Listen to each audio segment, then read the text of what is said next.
Bullseye with Jesse Thorn is a production of MaximumFun.org and is distributed by NPR.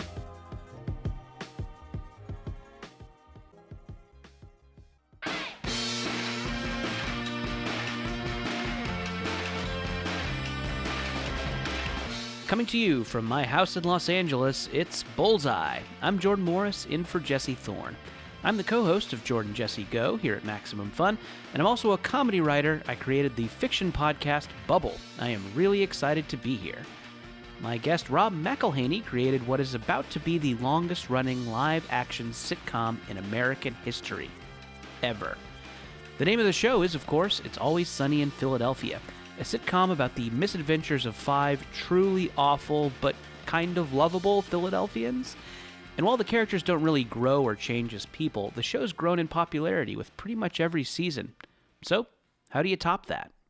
Rob started this new show, Mythic Quest, Raven's Banquet. It's a comedy set in a video game studio. The game they make, which is called Mythic Quest, is a wildly popular fantasy game. The only thing is, pretty much everyone at the studio hates each other. Rob plays Ian, the creative director. He's self-important and kind of insufferable. He has a carefully groomed beard and wears lots of rings, too. The cast and crew from the show recently teamed up to do a special quarantine edition, and it's really something. Let's take a listen to a little bit from the special.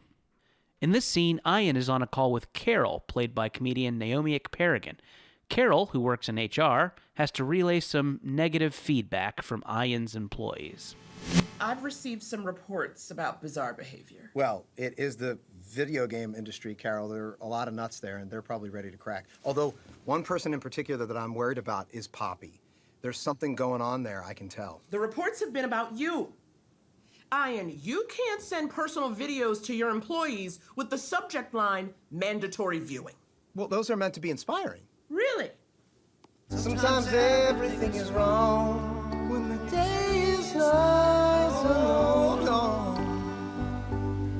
Hold on. Yeah, I'm showing people that we're all in this together and that everybody hurts. Ian, if you want to actually help people, you're going to have to make a sacrifice. Maybe give away some of that money you clearly have. Well, I'm happy to do it, but that's not what people want right now. They want hope, because money is not that important. It is to people who don't have it. Rob McElhenney, welcome to Bullseye. Thank you for having me. So I want to start. I want to introduce the audience to your Mythic Quest character a little bit, and I think the best way to do that is to start by talking about his facial hair and fashion choices. I would love to hear about the character in terms of his crazy goatee and dozens of rings. What does that say about this guy? I'm not sure what it says.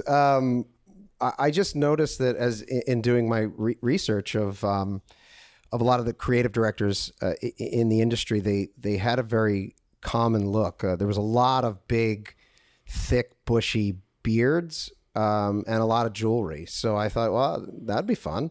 I'm always fascinated with the people that wear multiple rings on each hand. I just think it's a very specific fashion choice, and it's something that, it's like your wedding ring you put on and you kind of keep on and you don't really think about it. But the idea that I don't think people sleep with all those rings on. So I like the idea of thinking about those moments after they've taken a shower and they're getting ready for work and they decide to put on 15 to 16 rings in the morning. I'd like to know what's going through their head as they're doing it, because I find it fascinating.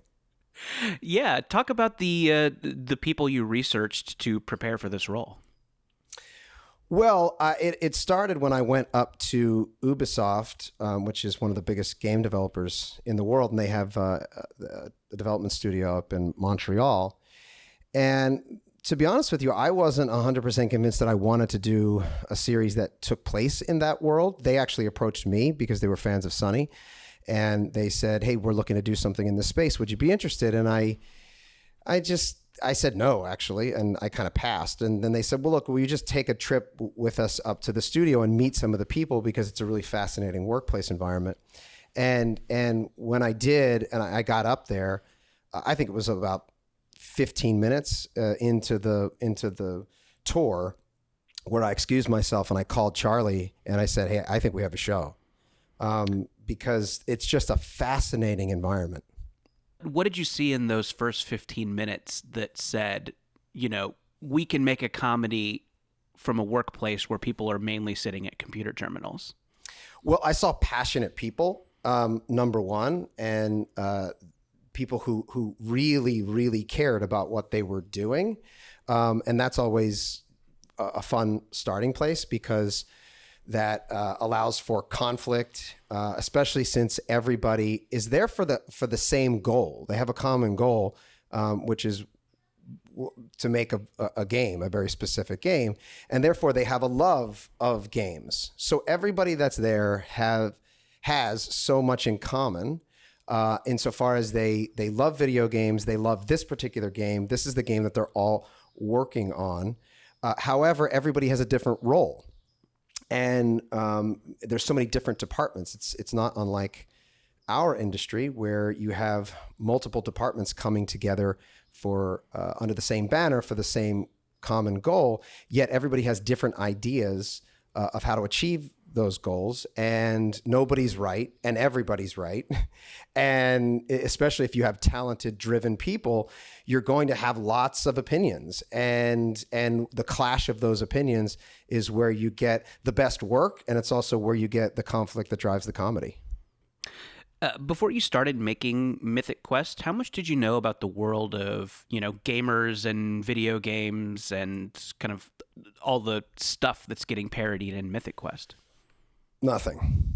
Didn't even play Street Fighter at a pizza place as a kid? Oh, sure. No, of course. I played games. I played games my whole life. I mean, we didn't have a Nintendo. We couldn't afford a Nintendo when I was a kid, but my neighbor had one. So I remember just coming home from school every day to play, Mike Tyson's Punch-Out and Legend of Zelda. The classics, yes. Of course, and Mario Brothers and Super Mario 2. And so and then as I grew older, getting into PlayStation and playing Resident Evil, for 4 days straight. And so of course that was always been a part of my life, but I would never consider myself a hardcore gamer. And I certainly didn't know anything about the development or making of the games. That is such an interesting observation. I'm sure as we can all remember when we were kids, the neighbors that had the nicer video game collection. That is a very I think that is a kind of a through line for people that are kind of around our age. Well, if you remember the original Legend of Zelda, the cartridge was gold. Oh, and there was something about whoa, man, you got gold. You got gold in your house. I'm pretty sure we have rats in our house, and you've got a piece of gold in your bedroom. You are rich. And you're not melting it down and selling it? What are you doing?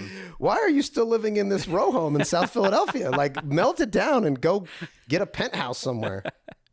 So you mentioned earlier that you are making this show in conjunction with Ubisoft, and they are one of the most famous makers of video games. They make the Assassin's Creed games and all sorts of other things that are now staples of video gaming. But the show does look critically at a lot of aspects of the game industry, and it's definitely not always flattering. You guys tackle some topics, and you are critical about the way the game industry operates. How do you balance kind of working with the industry but also pointing out some of its flaws? Well, that was something that was really important to us from the very beginning, and I asked Ubi, and I said, look, if you want me to be a part of this, then we're going to have to look at all aspects of the industry with a critical eye. And they said, of course. And what's really been wonderful about them is that they recognize the truth that is, we have to stop pandering. We have to stop pretending that something is all good or all bad. We have to stop this very strange notion that if we're presenting something or somebody with flaws and honesty, that it's going to detract from an overall macro message. And I actually think that works to our disadvantage, just as as storytellers, certainly, because people can smell from a mile away. And I think it's clear that in the macro, this show is celebrating the gaming industry. And by far, that's the overwhelming response that we've gotten from everyone. That this is something that is celebrating the industry with all of its triumph and all of its foibles, because it's human beings, and that's what human beings are. And if you present human beings as just being these, stereotypes of heroes and villains, then people are going to smell it and they're going to turn it off. Is there something that you've tackled on the show that was kind of particularly difficult or kind of challenging to wrap your head around? Well, no, not really. I mean, I would say with Sunny, we swim in very dangerous waters from time to time. And I think we take real big risks with that show. Although, our heart, we believe that our heart is always in the right place. And we've made a lot of mistakes over the years in terms of like how we approach certain subjects. And then we've over time tried to ameliorate some of those. But like with Mythic Quest, to me, because of the nature of the show and the tone of the show and what we're going for, it doesn't feel to me as though we're wading in those same waters. Even though, I mean, honestly, sometimes what's really interesting is sometimes the writers on the show or the actors they'll be like, "Ooh, this is crazy. Are we really going to say that? Or are we really going to get into that?" And like, I'm like, "Wait, what do you mean?"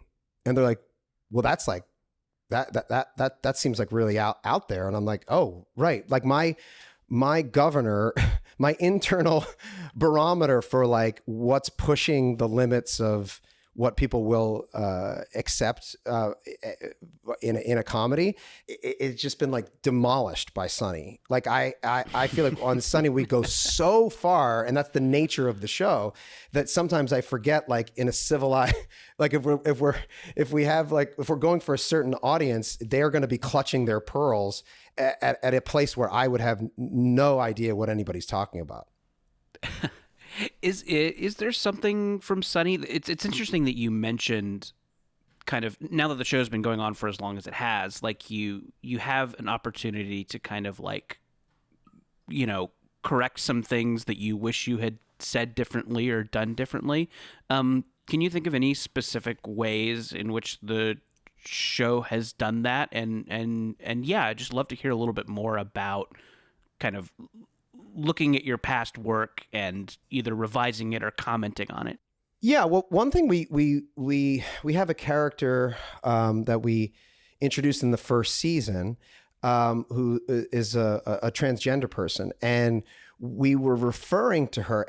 And by the way, that we always went out of our way to make sure that it was very clear that we were always the bigots. We were always the transphobic people, the homophobic people, the racist people, because these people are sociopaths, and that in the end they always lose. And that when we were presenting any characters really, but mostly characters from marginalized groups, that the joke was never ever on them, and that we were like bullying anybody, whether on the show or from the show's perspective on a macro level. That doesn't mean we didn't make mistakes along the way. It just means that from my perspective, our heart was in the right place, but we were just ignorant about the specifics. And that's no excuse. We needed to educate ourselves, and we didn't for various reasons. But over time, we started to recognize certain things. And what one of the specifics was realizing that we were referring to her with a word that we did not think was a slur, that it turns out is and was. And there's just no excuse for that other than we were ignorant. So we can't retroactively, nor do I think we should retroactively go back and change anything. It is what it is, and it was what it was. What we can do is, as we move forward, and I think it was like, I don't know, 5 or 6 seasons ago, we started using the proper pronouns and the proper, where it made sense, and the proper way to address that particular character. Because there was a difference between the characters themselves using slurs and the intention behind it because again, these are homophobic, racist people, and they're going to do that from time to time, but that it was understood that the filmmakers were not recognizing those words as appropriate to say. So those are like the lines that were always kind of like making sure that we're crossing as characters to make a point because it is a satire, but not crossing those lines as filmmakers or as a show, because then you're not making any point. You're literally just making a show that's homophobic or racist. Or in this case, transphobic. More with Rob McElhenney in just a minute. Coming up, how do you make an episode of a TV comedy with everyone in quarantine? It's not easy. Stay with us. It's Bullseye from MaximumFun.org and NPR. We've all made mistakes in book club, right? You drink a little too much, you don't actually read the book, and if you're under the bubble in Fairhaven, your individual will get subsumed by the collective. Hey, maybe I just let him go and whip us up some guac. We do not require guac. We require only nutrients and expansion. You will become book club. You will eat, pray, and love with us. Join book club. Bubble, the sci-fi comedy from MaximumFun.org. Just open your podcast app and search for Bubble.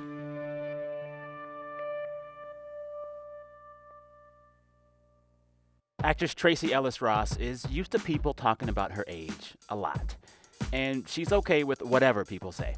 I'm 47 years old, and I'm the most comfortable in my skin I've ever been. When we go back to being 22? No, thank you. The Blackish star on confronting an ageist world. Listen and subscribe to It's Been a Minute from NPR. Welcome back to Bullseye. I'm Jordan Morris, in for Jesse Thorn. I'm talking with Rob McElhenney. He's, of course, the longtime star and co-creator of It's Always Sunny in Philadelphia, which just got picked up for its 15th season. He also produced the show Mythic Quest, which is streaming now on Apple TV+. Let's get back to our interview.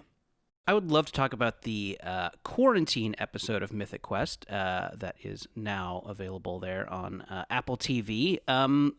So talk about how this episode came together and kind of where you were in making the season when Safer at Home happened.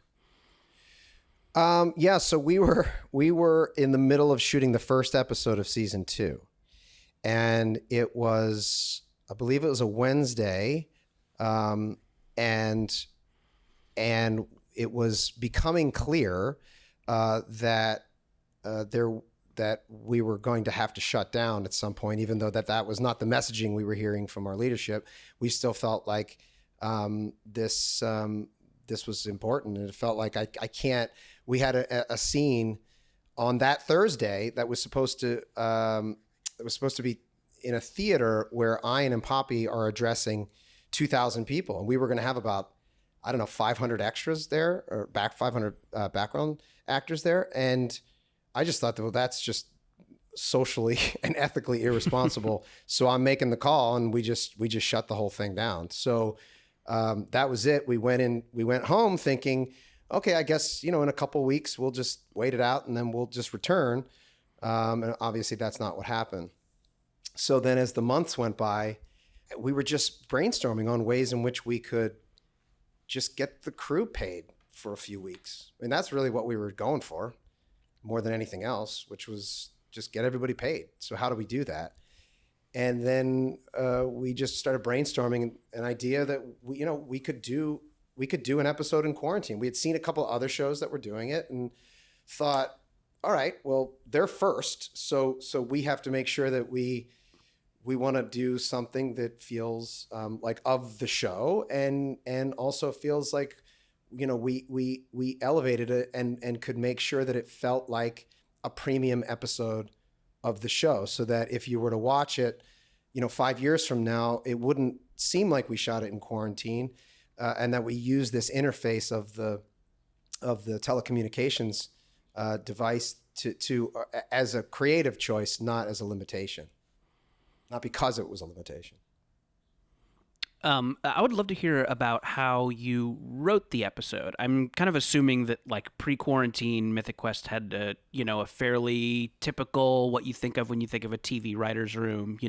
People around a table with whiteboards and LaCroix and things like that. Like, How was the writing of this one different? Well, from conception to delivery, final delivery was 3 weeks. So it happened incredibly fast. Once I kind of pitched out to Apple what we were doing, we shot a little test, and then kind of proved to them that we could make this episode. They gave us the green light, and we think we wrote it in 3 days. And that was over a Zoom call with my other executive producers, David Hornsby and Megan Gans, and we were just on Zoom and broke the story. And then we each just took a scene and went in order. And I think we executed the first pass of it that next day. And then the final script was executed the day after that. And then we just got to shooting. The episode is really is very funny and very packed with jokes. Like the show itself, like Sunny, is very joke intensive. But it is a mild spoiler. But in the episode, there's a really quiet, emotional scene, and it really stands out. It's a really striking scene. And you don't have to talk too much about what happens in it, but I'd love to hear about why you wanted to include a scene with that tone. And just in general, how do you approach injecting genuine emotions into a very joke-dense comedy? Well, when we were approaching this particular episode, we thought at the very least we wanted to give people 25 minutes of something that made them laugh and brought a little joy into the world. But if we could also possibly make people feel a little bit less alone and then end with optimism and triumph, that was sort of that would be the ultimate goal. So we had to come up with a couple of different sequences to achieve that. And the jokes are always the easy part, because we have a lot of funny people, a lot of funny actors. But when you're navigating some of the more emotional stuff, especially when you're working with a very specific interface of Zoom calls, essentially, it gets a little bit trickier. And we knew that we wanted to be socially responsible and ethically responsible, and not suggest that it was just okay to break quarantine and to approach that from a cavalier perspective. We wanted to make sure that if we were going to tell the story of someone breaking quarantine, it was for a very specific reason. And that was that there was a character in crisis, a friend in crisis. And, we all recognize that physical health is of paramount importance, but it shouldn't supersede mental health. And in the story, there's somebody who's in real crisis. There's actually two people who are in real crisis. They're just handling it in different ways. And one of them goes to the other one to do a health check, a mental health check, to make sure that person is okay. And they're both struggling, but they both needed that moment. And then they go back to their respective homes and continue the quarantine.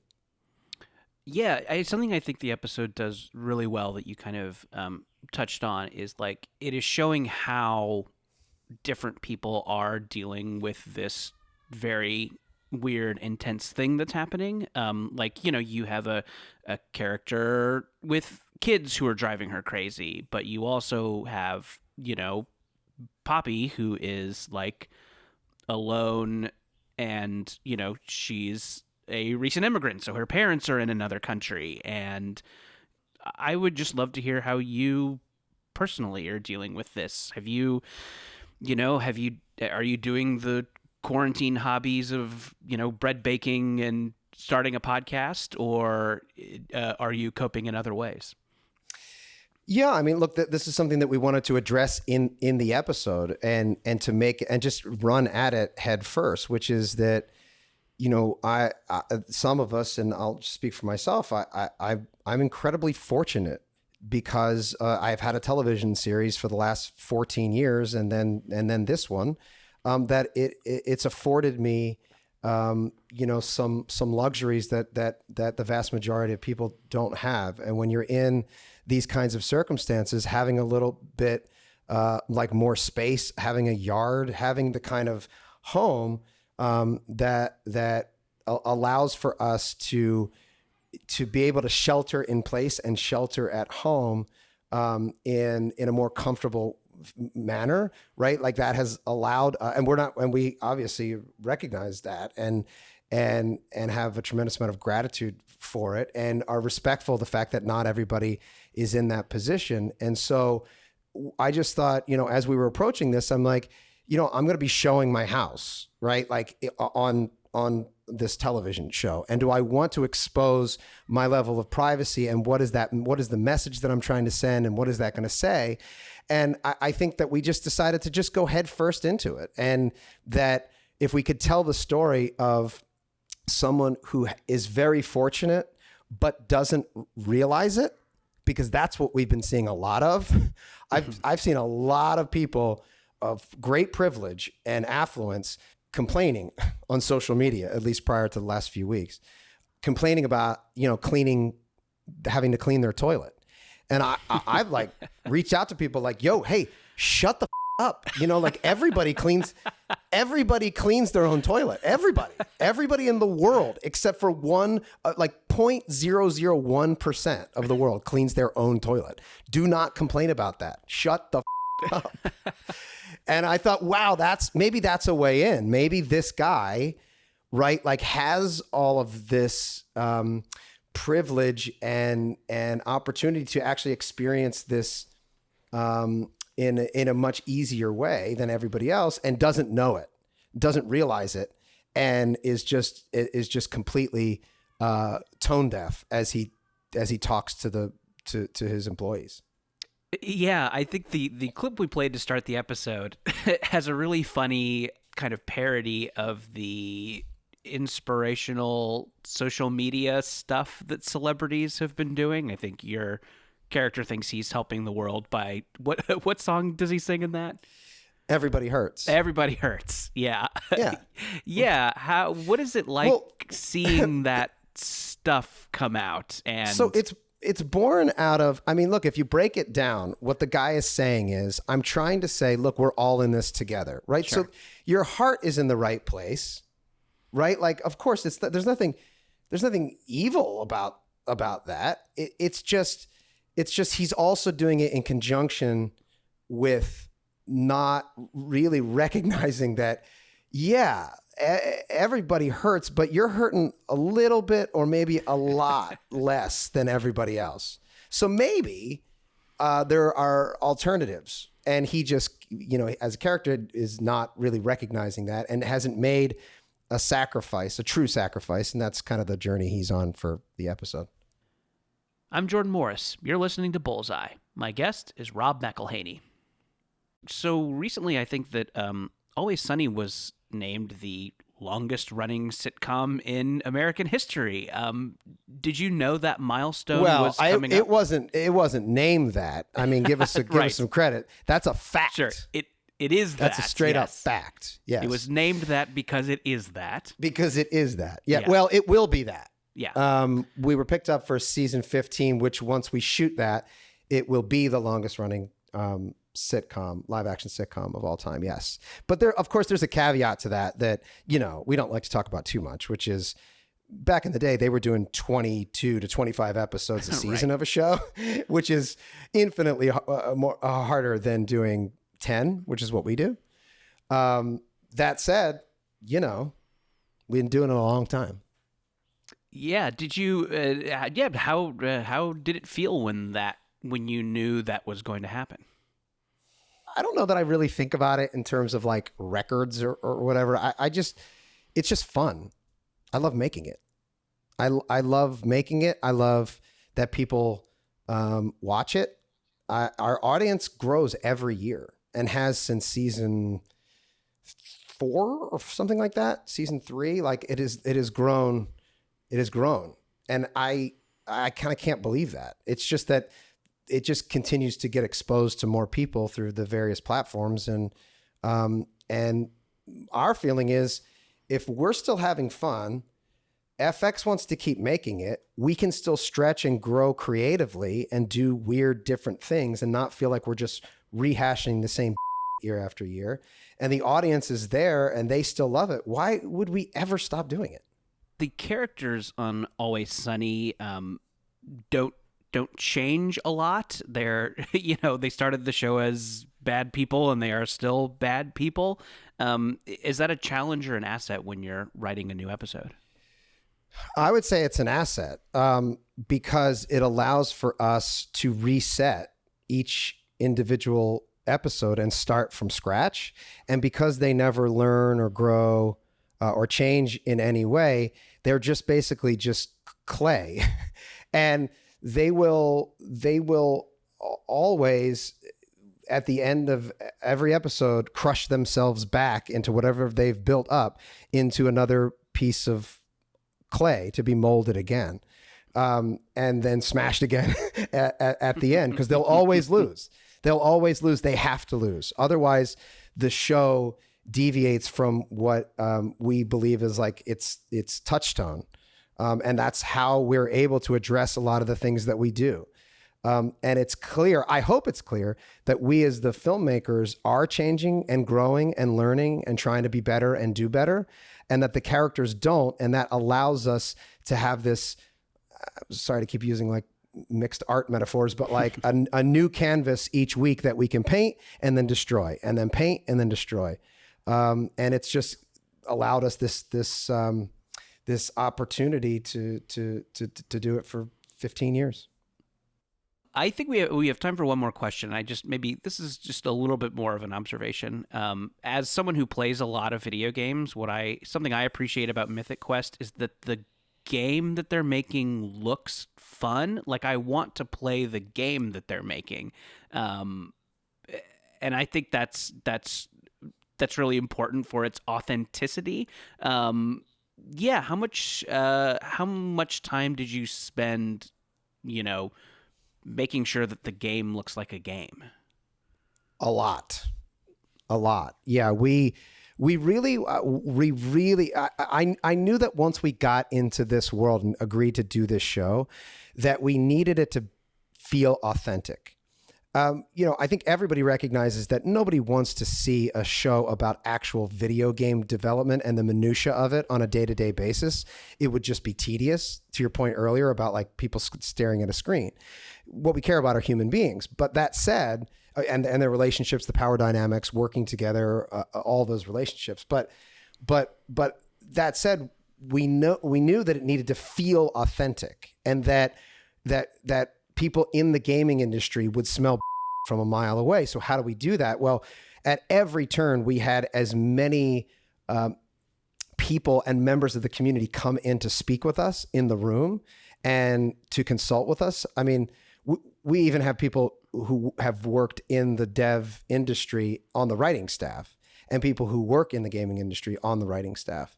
And we have a consultant with us every day, all day, to make sure that we're getting everything right. And I don't mean just like tech jargon, which again is just, that seems like surface level, but really like culture, understanding like, ooh, this really wouldn't happen in the way that you're portraying it, but it would happen this way.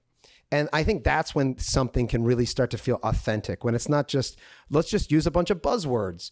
We're really, what we're trying to do is make it feel like it feels every day at a dev studio. And so far, we've gotten a really good response from that community. I'd love to hear a specific example of that, like how having someone in the room who has worked in that industry led to, something you wouldn't have had in the show otherwise. Yeah, well, I mean, like the testers, for example. So there is a certain amount of stretch there. Like, if you go to those rooms in the real dev studios, the testers, it's not siloed in the exact way that we've siloed them in our office. And so, but I knew we wanted to have them nearby, and we knew we wanted to make it clear that they are kind of in their own little box and own little world, because that is what it feels like. Right. So that would be an example of like having the consultant there, even as we're constructing the sets, and say, look, I know that this isn't technically accurate, but will it resonate as true? Like that's what's important, right? When you're building a story, is like, it's all fake and made up, but is this going to resonate as or resonate as truth? And the consultant said, I believe this will resonate as truth. These people are siloed away. Yes, it's not technically in a box right in the middle of a bullpen of an office. But that being said, it creates the feeling of what the environment really truly is. And that's what we're trying to extend throughout the entire process. Well, Rob, thanks so much for talking with us here on Bullseye. Thank you for having me and for your support. Really appreciate it. Rob McElhenney. Mythic Quest is now streaming on Apple TV+. You can watch the first season there along with the quarantine special. That's the end of another episode of Bullseye. Bullseye is produced out of the homes of me and the staff of Maximum Fun in and around the greater Los Angeles area, where there's a guy on my street now that I see when I'm out taking a walk who is a very handsome man who also is constantly juggling. He's just a delight to see. And I don't know his name, but I call him Juggle Hunk. And yeah, I guess I just never thought that jugglers could be so attractive. You learn something new every day. The show is produced by Speaking Into Microphones. Our producer is Kevin Ferguson.